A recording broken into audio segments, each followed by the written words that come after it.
Mga katropa, magandang araw sa inyo lahat. Balik naman tayo dito sa ating channel, Daddy Ken Tagcopra. So, yung mga bago pa lang sa aking channel, paki-subscribe na lang at paki-pindot na yung notification bell. Ito pag-uusapan ngayon ng ating ang gusto ko ibahagi sa inyo ngayon ay tungkol sa kay FLM or Francis Leo Marcos.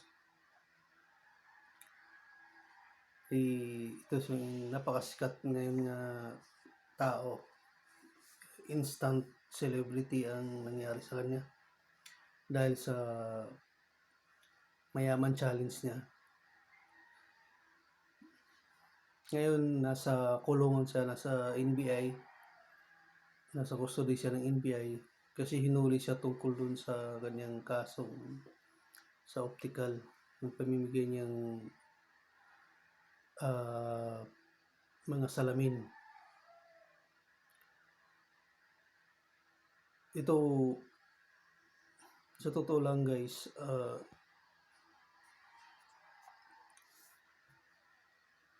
ang nangyayari ngayon, yung mga maraming nagtatalo-talo ngayon tungkol sa kanya, lalo na yung mga DDS saka yung mga pro Marcos. Yung DDS to DDS ngayon ay sila yung nagbabangayan. Merong anti Francis Leo Marcos at meron namang pro Francis Leo Marcos ng mga DDS. Sila mismo ang nagbabanggaan. Saka yung anti-Marcos, yung mga pro-Marcos naman, meron ding pro-Francis Leo at meron namang anti-Francis Leo. Meron mga pro-Marcos na diehard sa mga Marcos na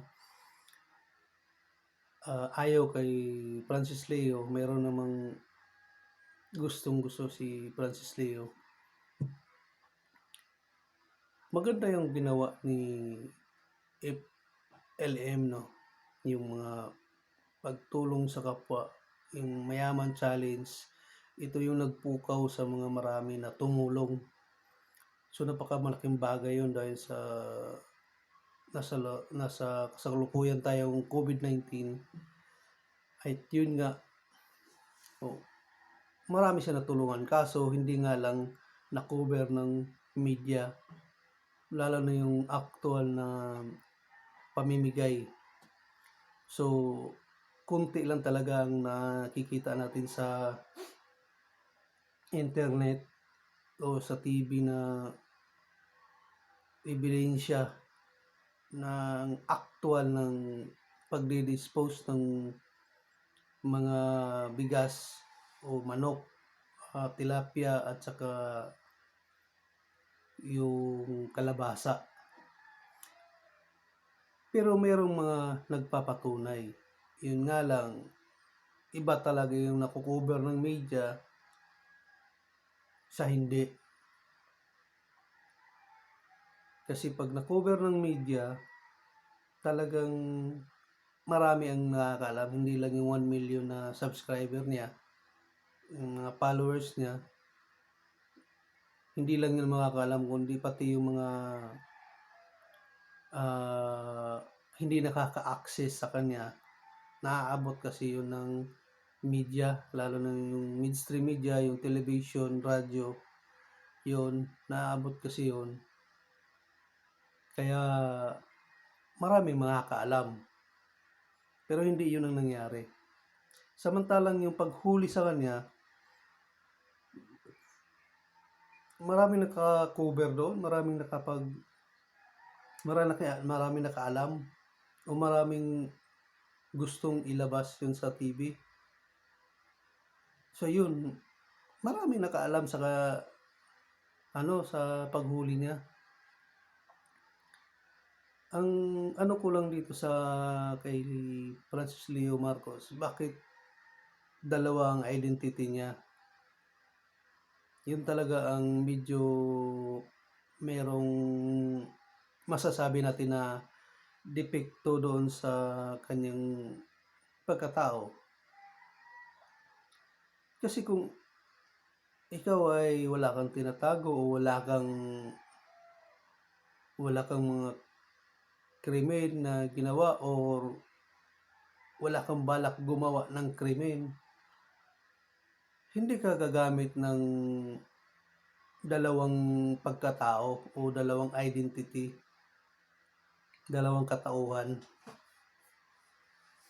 Kasi ano bang logic nun? Bakit ka gagamit ng dalawang katauhan? Di ba? Hindi naman pwede yung sinabi lang ng nanay mo na, pagising mo sa umaga, ito, Norman Mangusig, ikaw na si Francis Leo Marcos. Sabihin ng nanay mong ganon. Sino ba maniniwala sa iyo ng ganon? Kahit kaano ka bango sa publiko, meron talagang mag-uupos na, ganun lang? Ikaw na agad si Marcos? Kung yung mga ginagawa niya ngayon na pakikilala bilang Francis Leo Marcos, kung yun talaga ang totoo niyang identity, kasi may mga lumalabas ngayon na siya talaga ay anak ni President Ferdinand Marcos. Yun ang claim niya daw. Kasi may lumalabas ngayon na recording na yun nga, siya ay anak mismo ni President Marcos. Meron namang vlogger na nagsabi it is a fake recording. Fake daw yun. Pero napakatapang naman nung nag-vlog noon, naglabas sa internet no na kung fake yun. Kasi may mga nasabi doon na sa tingin ko ay pwede silang ihabla doon sa recording na yun. Kasi narinig ko rin yung nabuksan ko rin yun. So, kung totoo man yun, malaking bagay yun para kay Francis Leo Marcos. O malaking bagay din yun sa mga nangyayari ngayon. Kasi kung totoo man yun, ibig sabihin, may posibilidad na ang kalaban talaga niya ngayon is ang mga Marcoses. Ayaw nilang aminin yung ganong sitwasyon. Ayaw nilang ilabas yung ganong klaseng senaryo ngayon. 'Di ba? Kasi merong masamang dating kasi yun sa publiko pag ganon. Kasi ayaw nilang aminin na si Francis Leo Marcos ay kanila mismong kamag-anak o kapatid mismo nila Bongbong at saka dininay na ni Bongbong yun, ni Bongbong Marcos, na meron silang kaugnayan ni Francis Leo Marcos. So malaking dagok yung recording na yun, Saka meron ding lumabas na isang babae,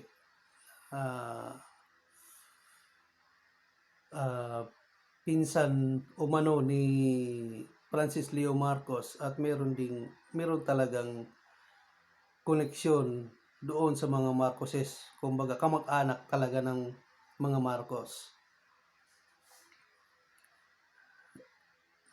Ang ko lang dito talaga, kung si Francis Leo Marcos, ang itong mga ginagawa niya ngayon ay is this his way of claiming his true identity? Ito ba?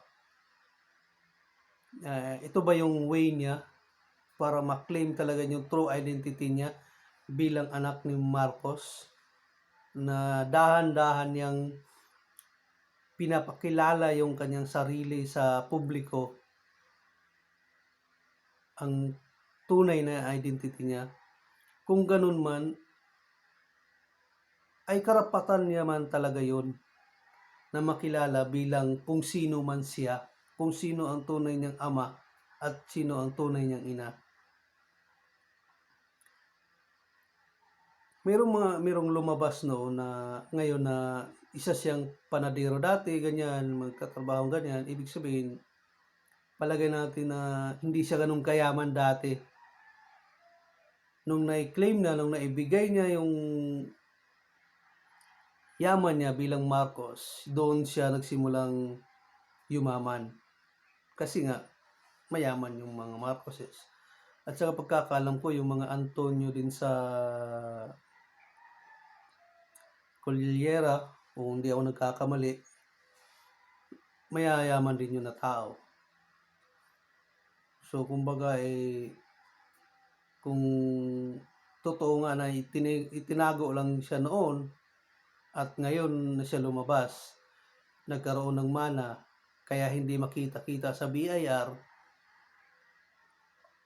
yung mga tax record niya kasi bago lang talaga na ibigay sa kanya yung mana. So, mga ilang taon pa lang. Kaya, kung totoo naman talaga siyang Marcos, na anak ni Ferdinand Marcos, kung totoo man ito, as he claim on the video, audio recording lang pala yun, hindi siya video, ay may karapatan talaga si Francis Leo Marcos na ilabas ang kanyang tunay na identity. So malamang, ang kalaban niya dito ay kilala niya. Diba? So ang nagpipigil ng nito, talagang kilala niya yung sabi niyang natamaan sa kanyang mayaman challenge. Alam mo, sa tingin ko, kung mga kapitbahay niya to sa subdivision ba yun? Diba? Kung mga kapitbahay niya yun doon, para napakababaw naman siguro ng dahilan kung bakit siya talagang didikdikin ng ganito. Gagastusin pa ng mga kapitbahay ng kanilang pera para talaga hanapan siya ng butas. Excuse me.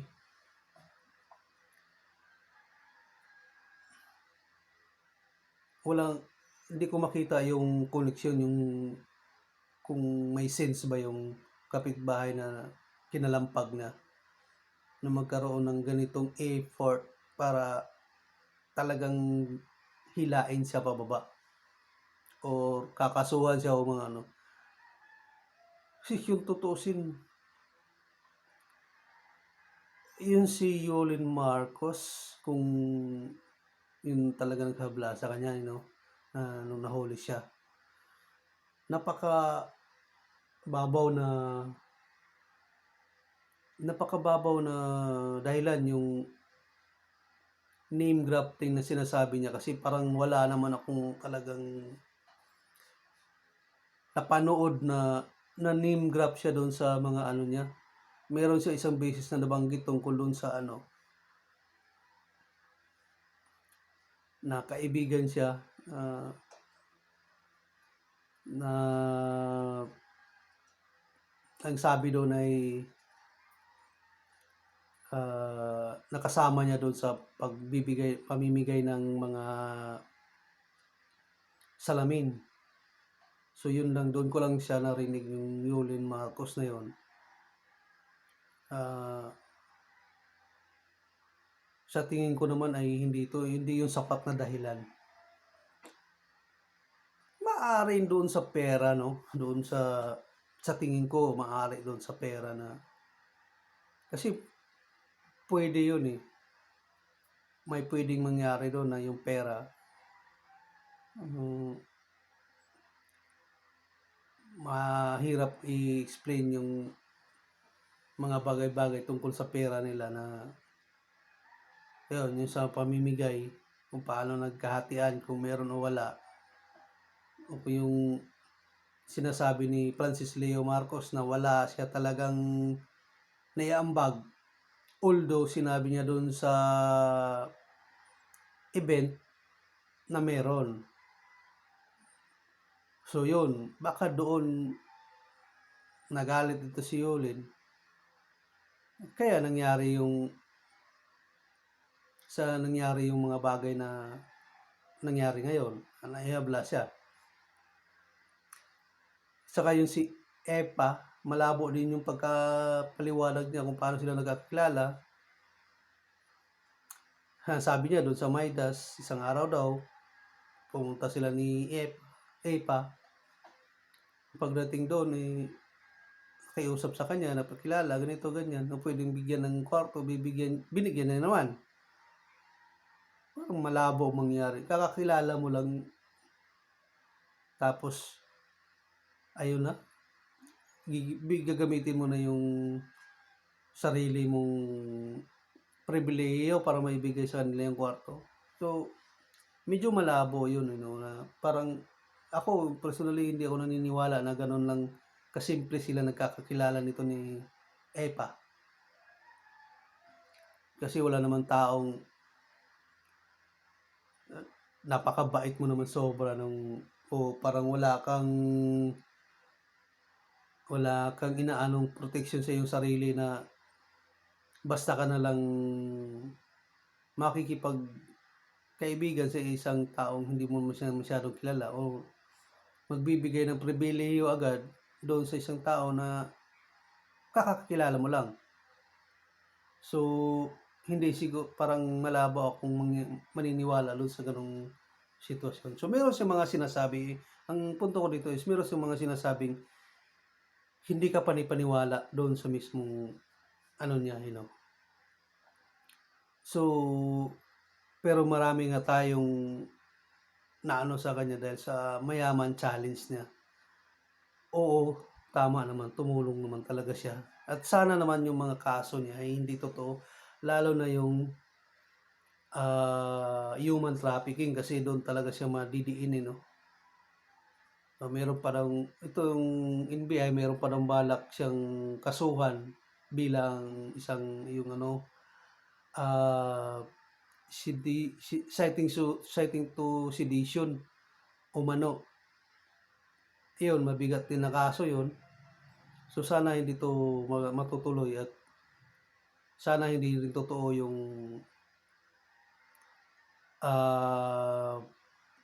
human trafficking. Napakabigat na kaso. So, ayan mga katropa, hopefully makalabas na sana si Francis Leo at makatulong pa sa ibang tao. Matuloy niya yung adikain niyang tumulong sa mga mahihirap.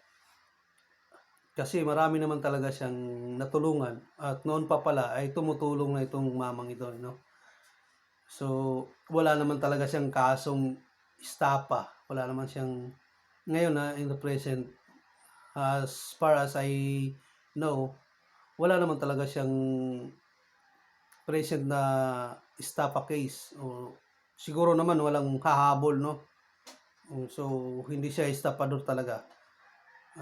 Malamang nga, mayaman to. Talagang Marcoses to. Kasi hindi siya maglalakas loob talaga na i-claim as siya yung Marcos. Although hindi talaga niya sinabi sa publiko na ganun nga. Pero palagay ko parang ganun nga yung senaryo ngayon, Yung mga lumalabas na siya talaga ay isang Marcos. So, sana lalabas ang katotohanan soon. Kasi ngayon illegitimate naman, tanggap na ng publiko. Yung sabi nga natin is anak sa labas. Tanggap na yun ng publiko. So hindi natin siya huhusgahan dahil doon sa sa kalagayan na yun. Kung siya ay totoong anak ni Ferdinand Marcos. Okay, pero kung talaga namang yun ay gawa-gawa niya lang, naku po, malaking kaso yun. So mga katropa, hanggang dito na lang. Salamat ulit at paki-subscribe na lang saka paki-pindot na lang yung notification bell para kuha kayo ng notification pag mayroon na tayong ulit na bagong i-upload na video. Babu.